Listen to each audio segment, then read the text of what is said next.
करूज 27 बाब। और तू कीकर की लकड़ी की कुर्बानगाह 5 हाथ लंबी और 5 हाथ चौड़ी बनाना। वो कुर्बानगाह चौकोंठी पर सींग बनाना, और वो सींग और कुर्बानगाह सब एक ही टुकड़े के हों। और तू उनको पीतल से मंढना। और तू उसकी राख उठाने के लिए देगें और बेलचे और कटोरे और सीखें और अंगीठियां बनाना। उसके सब ज़रूफ पीतल के बनाना। और उसके लिए पीतल की जाली की झंझरी बनाना, और उस जाली के चारों कोनों पर पीतल के 4 कड़े लगाना। और उस झंझरी को कुर्बानगाह की चारों तरफ के किनारे के नीचे इस तरह लगाना कि वो ऊंचाई में कुर्बानगाह की आधी दूर तक पहुंचे। और तू कुर्बानगाह के लिए कीकर की लकड़ी की चोबें बनाकर उनको पीतल से मंढना। और तू उन चोबों को कड़ों में पहना देना कि जब कभी कुर्बानगाह उठाई जाए वो चोबें उसकी दोनों तरफ रहें। तख्तों से वो कुर्बानगाह बनाना, और वो खोखली हो। वो उसे ऐसी ही बनाएं जैसी तुझे पहाड़ पर दिखाई गई है। फिर तू मस्कन के लिए सेहन बनाना। उस सेहन की जनूबी सिमत के लिए बारीक बटे हुए केतान के पर्दे हों, जो मिलाकर 100 हाथ लंबे हों। ये सब एक ही सिमत में हों।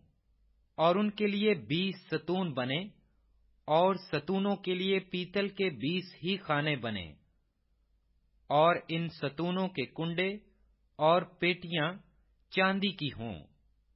इसी तरह शुमाली सिमत के लिए पर्दे सब मिलाकर लंबाई में 100 हाथ हों। उनके लिए भी 20 ही सतून, और सतूनों के लिए 20 ही पीतल के खाने बने। और सतूनों के कुंडे और पेटियां चांदी की हों। और सेहन की मगरबी सिमत की चौड़ाई में 50 हाथ के पर्दे हों। उनके लिए 10 सतून, और सतूनों के लिए 10 ही खाने बने। और मशरकी सिमत में सेहन हो, और सेहन के दरवाजा के एक पहलू के लिए 15 हाथ के पर्दे हों, जिनके लिए 3 सतून, और सतूनों के लिए 3 ही खाने बने। और दूसरे पहलू के लिए भी 15 हाथ के पर्दे, और 3 सतून, और 3 ही खाने बने।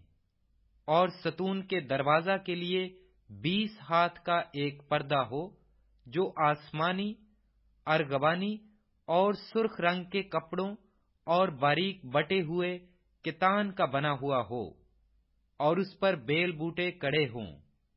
उसके सतून 4, और सतूनों के खाने भी 4 ही हों।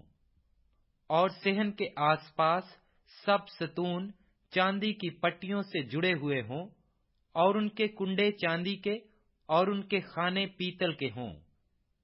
सेहन की लंबाई 100 हाथ, और चौड़ाई हर जगह 50 हाथ, और कनात की ऊंचाई 5 हाथ हो। पर्दे बारीक बटे हुए केतान के, और सतूनों के खाने पीतल के हों। मस्कन के किस्म किस्म के काम के सब सामान, और वहां की मेखें, और सेहन की मेखें, ये सब पीतल के हों। और तू बनी इस्राएल को हुक्म देना कि वो तेरे पास कूट कर निकाला हुआ जैतून का खालिस तेल रोशनी के लिए लाएं, ताकि चिराग हमेशा जलता रहे। खैमाए इज्तमा में उस पर्दा के बाहर जो शहादत के संदूक के सामने होगा, हारून और उसके बेटे शाम से सुबह तक शमादान को खुदावंद के रूबरू आरास्ता रखें। ये दस्तूरुल अमल बनी इस्राएल के लिए नस्ल दर नस्ल सदा कायम रहेगा।